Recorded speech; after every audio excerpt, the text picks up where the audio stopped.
Friends तर झालं असं होतं ना की वर्षाच्या सुरुवातीच्याच दिवशी आहे ना दिवस खराब व्हायला काही वेळ लागत नाही. तसंच माझ्याकडून पण झालेलं आहे. तर वर्षाच्या सुरुवातीला म्हणजे 31ला ना आम्ही झुडिओमध्ये गेलेलो थोडंसं शॉपिंग करण्यासाठी. तर आम्ही नायराच्या पप्पांसाठी शॉपिंग केली होती, शर्ट घेतले होते.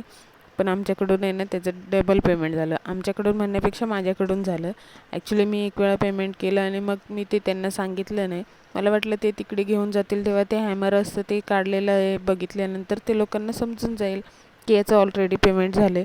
पण असं काही झालं नाही. तर ते हे शर्ट होतं ज्याचं पेमेंट डबल झालं होतं. एकदा मी केलं आणि एकदा त्यांनी केलं. ॲक्च्युली माहिती आहे ना इथे ते हॅमर असतं तेव्हा मग ते कळतं की आपण पेमेंट केलेलं आहे. ते हॅमर निघतं तेव्हाच आपण ते पेमेंट करतो. तो बारकोड असतो जो त्यांचा.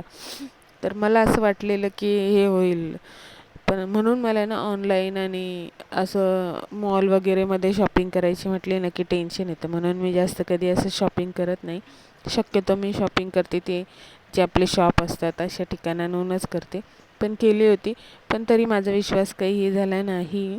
मग मी परत गेले ॲक्च्युली पण त्याच्यावरून आमचं खूप हे झाले भांडणं झाले.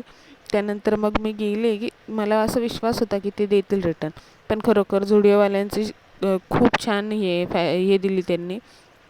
जे काही त्यांनी आम्ही गेलो त्यांना सांगितलं तर त्यांनी लगेच ते त्यांच्या CCTVमध्ये किंवा त्यांच्या कम्प्युटरमध्ये वगैरे सगळं चेक केलं. त्यानंतर त्यांनी आम्हाला जी हे द्यायला पाहिजे होती ना सेवा द्यायला पाहिजे होती ती दिली. त्यांनी आमचे पैसे आम्हाला रिटर्न दिले. त्यांनी आम्हाला चीट नाही केलं, चुकीचं नाही ठरवलं. तर त्यांना आम्ही जसं सांगितलं त्याप्रमाणे त्यांनी जाऊन बघितलं. कारण आम्ही दोघींनी आहे ना पेमेंट केलेलं. मी आणि नायरा सोबत होतो. आम्ही पेमेंट केलं आणि ते शर्ट पुन्हा नायराच्या पप्पांकडे दिलं होतं आणि त्यांनी पण ते पुन्हा पेमेंट केलं आणि आम्ही त्यांना सांगितलं नव्हतं की आम्ही याचं ऑलरेडी पेमेंट केलं आहे म्हणून. म्हणून त्यांनी पण डबल पेमेंट केलं आणि मग त्यांनी चेक केलं की आम्ही बाहेर गेलो तेव्हा दोघींनी शर्ट नेलं होतं की नाही असं.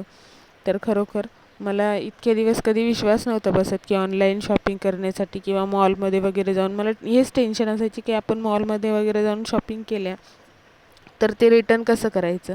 पण आता कळलं. नेक्स्ट टाईम करेल. Bye bye.